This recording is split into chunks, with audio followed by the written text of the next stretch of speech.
Now, let me just stop. Before I go any further, I just need to stop and tell you that one of the main thrusts of the New World Order is to extirpate heresy.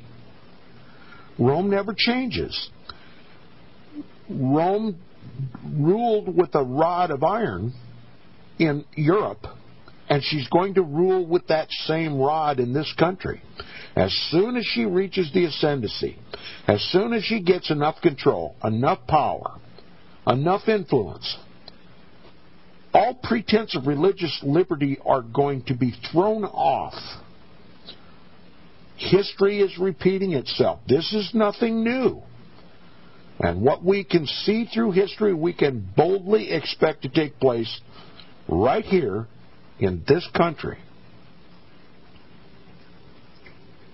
She tells about the suppression of heresy, which became a lot more vigorous after 1233 A.D. She recounts the General Inquisition, which took place on Good Friday at Toulouse in 1235, with many confessions and many arrests. She acknowledges that at Moissac, there was an auto de fe, an act of faith, where 210 victims were executed. That is what Rome regards the extirpation of heretics, the extermination of heretics. An auto de fe. To the Roman Catholic Church, it means an act of faith.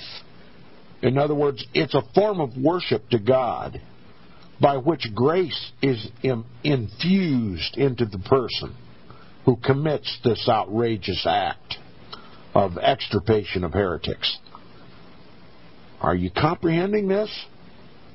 What power is going to motivate the kind of inquisition that we've seen throughout history to take place right here in this country? It's going to be faith-driven. It's going to be Roman Catholic-driven. Now, we know all about Islamic fundamentalist fascist terrorists. I mean, you just name all the horrors that are rightly applied to Rome. We can freely, and all of us are well educated, that they apply to the Muslims. Oh, we fear the Muslims. We have to give up our liberties so we can have security against the Muslims. They're going to attack us. They're going to kill us. Did you know that Islam is regarded as the sword of the Vatican? It's always been regarded as the sword of the Vatican. It was the Vatican that used the Muslims to take over Jerusalem and kill all the Christians in northern Africa.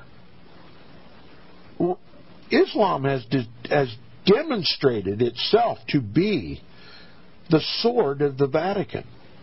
And when you see Muslim terror in this country, and you certainly will see Muslim terror in this country, because they're going to blame it on the Muslims, even if they have to recruit Muslims to take the fall for it. We're going to see it as Muslim terrorism in this country.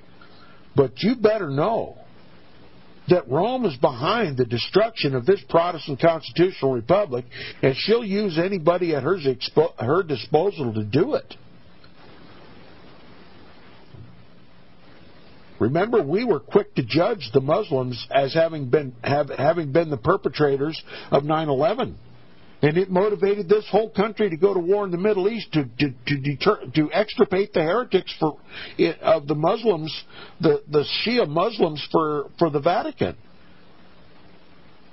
Some are now questioning what that was all about. Some believe, like I do, that it was a government-sponsored false flag operation like Pearl Harbor to get this country motivated to go perform another papal proxy auto de fe.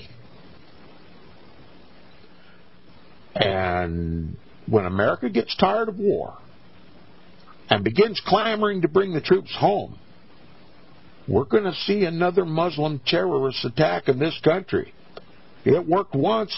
It worked twice. It'll work 3 times. It'll work as many times as this government wants to use it until the American people wake up and smell the coffee.